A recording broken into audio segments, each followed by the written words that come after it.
Salut, moi c'est Sophie. Oui, la Sophie de Cultura à Pau, celle qui te conseille toujours trop de bouquins. J'ai 33 ans, et hier encore je pensais avoir tout vu, jusqu'à cette petite escroquerie qui m'est...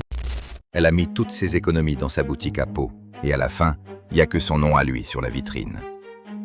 Mais est-ce que ça s'est réellement passé? Sophie, 33 ans, elle vend des carnets et des pinceaux chez Cultura à Pau, et elle lâche pas son rêve de petite boutique. Un mardi soir, elle va à un atelier entrepreneuriat à la CCI, près du boulevard des Pyrénées, un peu... Et là, Maxime arrive. Chemise blanche, blazer, il parle compta comme si c'était une playlist. Après, ils prennent un café au Café de la Paix, et il lui dit qu'il peut gérer tout l'administratif, tranquille. Sophie, elle se voit déjà choisir les étagères, les bougies, le nom sur le sac en papier. Maxime lui envoie des messages tard. « T'inquiète, je fais les statuts. » Et elle le croit parce qu'il a l'air carré. Il visite un local vers le Hédas. Ça sent le vieux plâtre. Mais Sophie a des étoiles dans les yeux.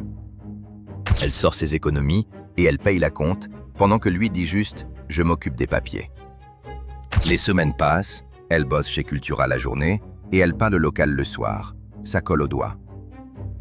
Maxime, lui, il débarque une fois sur deux, avec une pochette et un sourire. Et ça suffit pour rassurer tout le monde. La veille de l'ouverture, il dit qu'il faut aller vite pour l'assurance. Et Sophie signe sans trop lire. Jour d'ouverture, rue Joffre. Il y a une petite file, des croissants sur un plateau. Et Sophie voit la vitrine. Sur le papier collé à la vitre, c'est marqué « Entreprise Maxime ».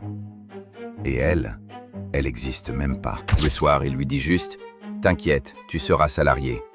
Et elle rentre en bus Idélis avec ses clés, qui ouvre même plus.